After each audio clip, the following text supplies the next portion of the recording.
ეს არის თერაპიული ზღაპრების და იგავების არხი. მე ვარ ფსიქოთერაპევტი ნინო კანდელაკი.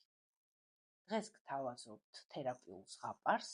ეს ზღაპარი შეიქმნა ბარნი საქართველოს დაკვეთით Back to School კამპანიის ფარგლებში. ზღაპარი დაწერა საბავშვო მწერალმა მარიამ ციკლაურმა. ამ ზღაპარს ქვია ვინ ურევდა სკოლის ჩანთებს. თემა ამ ზღაპრის, ამ თერაპიული ზღაპრის თემა არის წესრიგი, დაალაგება, მოწესრიგებულობა, სისუფთავე, აი ამ თემებს ეხება და ბავშვებისთვის ძალიან საინტერესო იქნება. ვინ ურევდა სკოლის ჩანთებს?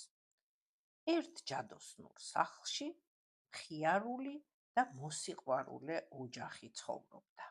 დედა, მამა და 3 შვილი. და რადგან ჩვეულებრივი ადამიანები იყვნენ, დილაობით თავ-თავიანთ სამსახურებში მიდიოდნენ. ლიზის სამსახურს საბავშვო ბაღი ერქვა, ვაჩეს და სანდროს სამსახურებს სკოლა, მშობლების სამსახურს კი უბრალოდ სამსახური. სახლს არც საიდუმლო გვირაბი ჰქონდა, არც ქათმის ფეხებზე იდგა და ღამ-ღამობით არც აჩრდილები დადიოდნენ დერეფნებში, მაგრამ ამ სახლში უცნაური არსება იმალებოდა. პატარა, უკუღმა მოსიარულე, უწესრიგო ეცამრაზი. ამ პატარა არსებას შეეძლო ყველაფერი აებურდა. აერია, დაერია, მოეთხუპნა, დაეხია, დაეკუჭა, მიეყარა, მოეყარა. ვერავინ უმკლავდებოდა მის ნამოქმედარს, მაგრამ უძლეველი სულაც არ იყო. მხოლოდ მანამდე ჰქონდა ძალა, სანამდე ვინმეს მის ნამდვილ სახელს წარმოსთქვამდა ხმამაღლა. ეცამრაზი, განამხოლოდ საგნებს და ნივთებს ურევდა, ცდილობდა ბავშვებს ყველაფრის გაკეთება დაზარებოდათ. მოუწესრიგებლებს ევლოდ და სულ ებუსღუნათ. ეს მე არ ამირ-დამირევია, ეს მე არ დამიხევია, ეს მე არ დამიკუჭიაო. თავად ეცამრას კი ძალიან ახარებდა არეული სახლის, კარადების თუ სათამაშოების ყურება. განსაკუთრებით სკოლის ზურგჩანთებს ემტერებოდა. ბავშვებს კარგად ჩალაგებულ ჩანთებს წუთში აურევ-დაურევდა. რვეულებს და წიგნებს მოთხრიდა, ფურცლებს დაუკუჭავდა, ფლომასტერებს, საშლელსა და ფანქრებს მიმოაბნევდა და გახარებულიც ამღერდებოდა. ნუ მახსენებთ ყველა ბრაზით, ვარ კეთილი ეცამრაზი, ვემტერები წესრიგს, გარჯას, მიყვარს აბურდული ჩანთა. ეცამრაზის გადამკიდე მხოლოდ ბავშვები კი არა, ნივთები და საგნებიც იმას აკეთებდნენ, რაც წესით არ უნდა ეკეთებინათ. იქ აღმოჩნდებოდნენ, სადაც მათი ადგილი არ იყო, მაგრამ ამას ბავშვების ხელით ახერხებდა. უკვირდათ კიდეც ბავშვებს, რატომ ვიქცევით ასე ცუდად, ასე დაუდევრადო? არადა იცოდნენ, რომ წესრიგი და სისუფთავე უნდა დაეცვათ. უწესრიგობისა და სიზარმაცის გამო საყვედურებსაც იღებდნენ, რაც სულაც არ მოსწონდათ. როცა სახლში ბურდია და უკუღმართი ეცამრაზი ცხოვრობს, იქ არაფრის გაკეთება აღარაა ადვილი. არც დილით გაღვიძება, ადგომა, დაბანა, კბილების გახეხვა, დავარცხნა, საწოლის მილაგება, საღამურის გახდა, საგარეო ტანსაცმლის შერჩევა, ფეხსაცმელების აცაბაცა კი არა, სწორად ჩაცმა, თასმების შეკვრა, მერე სათამაშოების მილაგება, საუზმობა, ზურგჩანთების ჩალაგება და ამ ყველაფერს საკუთარი ხელით კეთება, მშობლების დაუხმარებლად. ეცამრაზის ბრალი იყო, რომ ჩანთები თავდაყირა ეყარა, ხან სად და ხან სად. ამიტომ ფანქრები და ფლომასტერები კნუტებივით მაგიდის, სკამებისა და კარადების ქვეშ დაძვრებოდნენ. სახატავი ფურცლები კი შიტებივით დაფრინავდნენ. სათამაშოები ნამდვილი ბაჭიებივით სკუპ-სკუპით ხან აქ ამოყოფდნენ თავს და ხან იქ. კანფეტის ქაღალდები ხომ წრუწუნებივით ყველა კუთხე კუნჭულში დაცუნცულებდნენ. ჩანთების შემხედვარე წინდებიც და სამოსიც, ქუდებიც და ხელთათმანებიც უჩინ-მაჩინივით სადღაც უჩინარდებოდნენ და არასდროს არ ჩერდებოდნენ თავიანთ კუთვნილ ადგილზე. ვერც ოთახის ჩუსს მიაგნებდი, ვერც ფეხსაცმელს. ოჰ, რა ბედნიერი იყო ამის შემხედვარე ეცამრაზი. ეს არეულობა ბავშვების სიზარმაცესა და უწესრიგობას ბრალდებოდა. ბავშვები ვერ ხვდებოდნენ, რა ეღონათ, როგორ გამკლავებოდნენ ამდენ საქმეს, როგორმე უნდა ეჯობნათ სიზარმაცისთვის, მაგრამ არაფერი გამოსდიოდათ. სკოლაში და ბაღში მოწესრიგებული ჩანთებით უნდა ევლოთ ვაჩეს, სანდროს და ლიზის.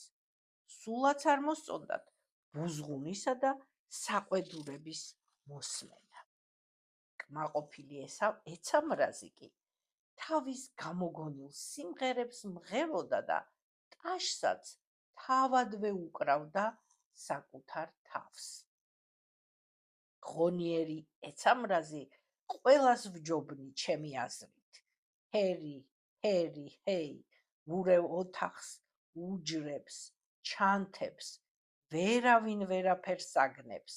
ჰერი, ჰერი, ჰეი. ერთხელ, როცა ეცამრაზის არეულ-დარეულ ოთახებში ბავშვებმა საქმეებს თავი ვეღარ გაართვეს და ძალიან დაღონდნენ, სახლის სხვენიდან დასახმარებლად ნაცარქექია ჩამოვიდა. ჯადოსნური სახლის სხვენში ხომ ყოველთვის ცხოვრობს ერთი უცნაური ზღაპრული არსება მაინც. ის პატარა ბავშვი ნაცარქექია იყო, თმაკულულა, გაჩხენკული, ცხვირზე ჭორფლით, ცელქი და ონავარი. და რადგან სხვენში ნაცარი არ იყო საქექი, დაუზარელი და ყოჩაღი მქექველი სხვენში ატანილ ძველ სათამაშოებს, საოჯახო ნივთებსა და წიგნებს ქექავდა. ათვალიერებდა და დალაგებაც მშვენივრად ეხერხებოდა. ისეთი პატარა იყო, ვერც კი წარმოიდგენდით, რომ მისგან მოხერხებული და დევების დამარცხებელი ნაცარქექია გაიზრდებოდა. თუმცა ეცამრაზის დამარცხებელი ნამდვილად იყო, რადგან მხოლოდ მან იცოდა ეცამრაზის საიდუმლო. იზარმაცე, აი რა ერქვა სინამდვილეში ჩვენს ბურდია ეცამრას. როგორც კი ამ სახელს სწორად წარმოსთქვამდი, ეცამრაზი ძალას კარგავდა და სამაგიეროდ სახლის ყველა საგანი და ნივთი ნამდვილ სახეს იბრუნებდა. შესაფერის ადგილზე ჩნდებოდა და ბავშვებიც იოლად თავისი ხელით ალაგებდნენ საკუთარ უჯრას, ოთახს თუ სასკოლო ჩანთას. ყველაფერს დამოუკიდებლად და მშობლების დაუხმარებლად აგვარებდნენ. ვერავინ ვიტყოდ ამ ბავშვებზე ზარმაცები არიან.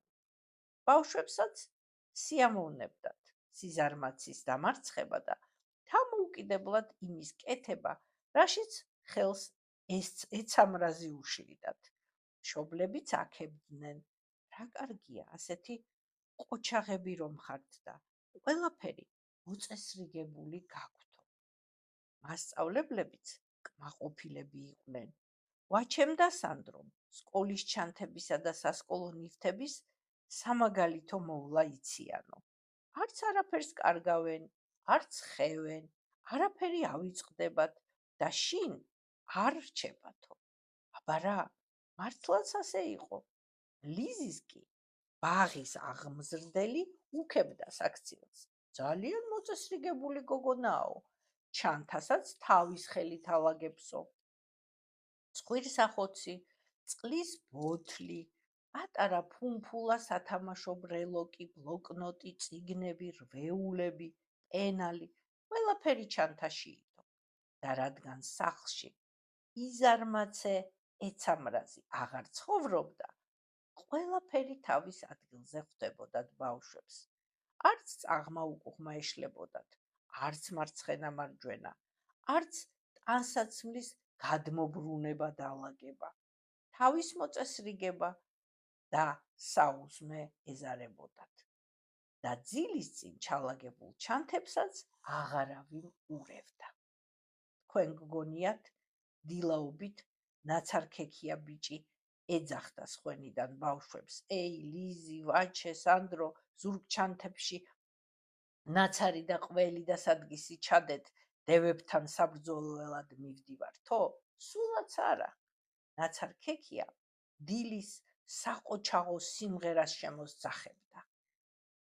თუ ხარ შენ ყოჩაღი ბავშვი, დილით კი არ დარჩე სახლში, მოწესრიგდი, ისაუზმე, წადი სკოლაში და ბაღში, ზურგზე ჩანთა მოიკიდე, წიგნითა და ფანქრით სავსე, ეცამრაზი და ამარცხე, მხოლოდ ასე, მხოლოდ ასე.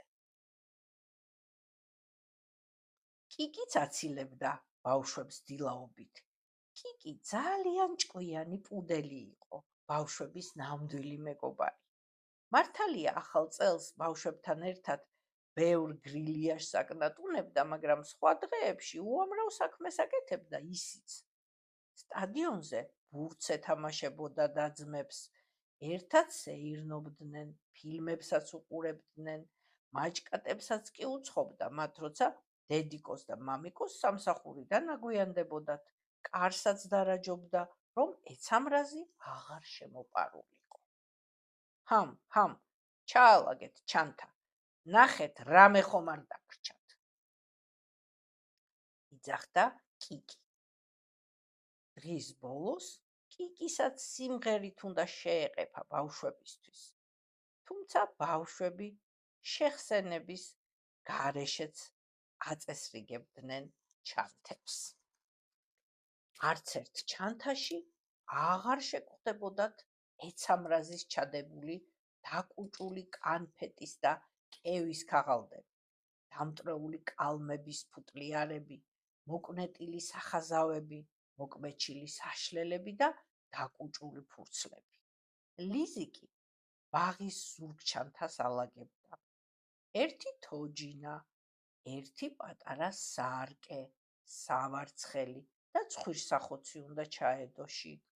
კიდევ ერთი ზღაპრების წიგნი, რადგან ძმებივით მასაც უნდოდა ზურგჩანთით წიგნი ეტარებინა.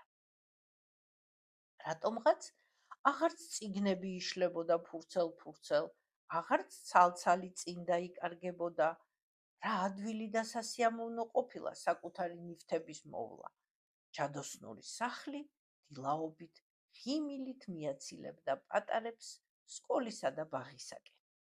რადგან ეცამრას შორს წასვლაც ეზარებოდა, იქვე ახლოს, სახლის წინ, გაზონის ერთ ბუჩქში შემალული, სახლს მისჩერებოდა. კარიან ფანჯარა ხომ არ დარჩებოდა ღიად, რომ ისევ სახლში შემძვრალიყო და აბურდვა გაეგრძელებინა. დაბღვერილი უყურებდა, ათვალიერებდა და ბრაზდებოდა, რომ ერთი შესაძრომი ღრიჭოც არსად ჩანდა. სხვა სახლებსაც და სხვა ბავშვებსაც უთვალთვალებდა ჩუმად, თან ბურტყუნებდა. ამდენი ბავშვი დადის ქუჩაში, ნუ თუ ერთ ზურგ ჩანთაში მაინც ვერ უნდა ჩაუძრეო. კიკი ჩვეულებისამებრ ხყებდა და ბავშვებს აფრთხილებდა. ჰამ, ბავშვებო, ახლოს არ გაიკაროთ, ეცამრაზიო. ნაცარქექია ბიჭსაც სხვენიდან ხიზლად ეჭირა თვალი იქაურობაზე. გაზონთან ახლოს ერთი ნაგვის ურნა იდგა. ეცამრაზის ოინებისამ მანაც კარგად იცოდა, რადგან ყოველდღიურად სწორედ ეს ურნა ივსებოდა ეცამრაზის გაფუჭებულ, აბურდულ, დაბურდული ნივთებითა და დაკუჭულ, დაჯღაბნილი ფურცლებით. ურნამ უყურა ეცამრას და ერთხელაც უთხრა: ეცამრაზო, რატომ ხარ ასეთი ჯიუტი და ბუზღუნა? რა კარგი ბავშვების გვერდით ცხოვრობდი იმ ლამაზ სახლში. განა არ შეიძლებოდა, რომ ეგ უხასიათობა და უწესრიგობა დაგეძლია და ბედნიერად გეცხოვრა. ეცამრაზმა უხმოდ უსმინა ურნას. მერე გაიბუსხა, გაიბერა და უცებ აზლუქუნდა. გაუყვებდა ურნას, ასეთი დავაწყენინე, რომ კირისო. ეცამრაზი დააფიქრა ურნის ნათქვამმა და ამოილუღლუღა. მართალი ხარ, ურნავ, ძალიან ცუდად ვიქცეოდი. ვერ ხვდებოდი, რატომ ვაწვალებდი ბავშვებს სიზარმაცითა და არეულობით. რას ვერ ჩოდი მათ ჩანთებსო. და თან უკვირდა, რა მოსდიოდა თვალებიდან. პირველად ტიროდა ეცამრაზი. პირველად მიხვდა თავის შეცდომას და პირველად მოიოხა გული ტირილითაც. ეცამრაზის სიტყვებს მიაომაც მოჰკრა ყური. დაინახა მისი ცრემლიც. შეებრალა. სახლისკენ წავიდა და ერთი ფანჯარა ისე შეაღო, არც კიკის გაუგია, არც ნაცარქექიას. დიდხანს უყურა ეცამრაზმა შეღებულ ფანჯარას. ბუჩქიდან ფრთხილად გამოძვრა. ფანჯარასთან მივიდა, მაგრამ სახლიდან ისეთი წესრიგისა და სისუფთავის სხივი იფრქვეოდა, შესვლა ვერ გაბედა. აჯობებს ბავშვებს დაველოდო, დაველაპარაკო, მოუბოდიშო, იქნებ მაპატიონ და მეც გამომასწორონო. სიზარმაცის დაძლევა სულაც არაა ძნელიო. ელაპარაკებოდა თავის თავს და ქუჩას გაჰყურებდა სანდროს, ვაჩეს და ლიზის მოლოდინში. აი ესეთი იყო ეს ზღაპარი. სისუფთავეზე, წესრიგზე, დალაგებაზე, სახში სიმყუდროვეზე, რომელიც მე ვფიქრობ ძალიან სასარგებლო იქნება თქვენი შვილებისთვის და დარწმუნებული ვარ ძალიან შეუყვარდებათ ეს პერსონაჟი, ეცამრაზი, რომელიც ესე სიმღერებსაც მღერის, შეიძლება ეს სიმღერებიც აიტაცონ ბავშვებმა და ეს ლექსები რაც არის ამ ზღაპარში, მოგწერეთ იმ თემებზე, რა თემებზეც გინდათ თქვენი შვილებისთვის, რომ ჩვენ დავდოთ თერაპიული ზღაპრები, გამოიწერეთ ჩვენი არხი, მოიწონეთ და გააზიარეთ.